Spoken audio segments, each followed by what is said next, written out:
It's hard to hear that as a parent crying, but this boy's mom right there watching says she feels it's so worth it. The water safety instructor there also says she struggles with it, but pushes through because most kids eventually enjoy it and it could save their life. Because even without a coast, Idaho is a top 10 state for drowning deaths, and it's a top killer of kids. Now, in just the last few months, 2 Treasure Valley boys drowning. And I've learned tragedies like these prompt some local parents to enroll their kids in survival swim lessons, only taught by a handful of instructors in the Treasure Valley. But not all parents who sign up for these decide to push through the intense commitment it is for them and their kid. I think it would be cool when we actually move out here, and then when we swim in, we can dive under. This family now sees this pond on their Middleton plot as a sea of endless adventures. I know if my parents are watching, or if they're not watching, they know that I can make it almost across the whole thing without drowning and stuff. Confidence this 8-year-old earned through a lot of tears and hard work for 10 minutes a day, 5 days a week.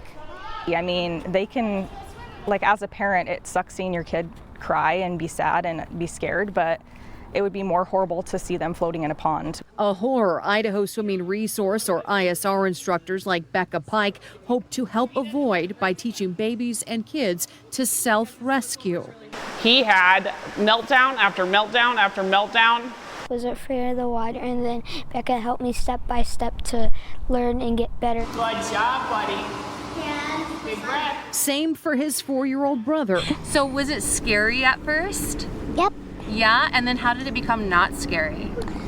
Because Becca helped me. By the end of the 6 weeks, he was jumping in with his clothes on and smiling and laughing and having fun, and it just made it all worth it. Can you show me your swim muscles? Whoa! It's just like an emotional roller coaster for everyone, but at the end, you feel really good about it. ISR lessons focus on skills like floating before thrills like swim strokes for fun. The goal is not to make your kid laugh and smile during a lesson. I mean, I want that, and that's always nice, but it's to make sure that they can help themselves if they find water without us. This mom signing her 3-year-old girl up right after her jumping into the deep end of a pool, sinking to the bottom. It was enough to put that fear, that mom fear, into me. She says she saw more improvement in the water in a month than in the previous year of regular lessons. Jumps right in the deep end, gets onto her back, and is able to swim to the side. How does that feel? Amazing. Crystal Joseph, her instructor, says a lot of parents seek her out after similar experiences, so she encourages signing up before this happens. As soon as they can crawl and they're moving around, that means that they can get into water on their own. So the sooner the better. The instructors customize each lesson to the kid's present moment, considering temperament, sleep, and potty patterns. We don't just toss babies in the water. Nice job, bud! We start out very slow and we build upon each skill each day, and that's why we have the repetition. The lessons are intense, driven by expertise and passion. Anytime you get a text that somebody fell in and they rolled back and floated and the kid was good, it's just so rewarding. And each local drowning feels personal. Then instructors get an influx of inquiries, but not as much follow through once parents learn the frequency and cost of ISR lessons. I could never forgive myself if I could sacrifice something that I liked for something that could save my kid.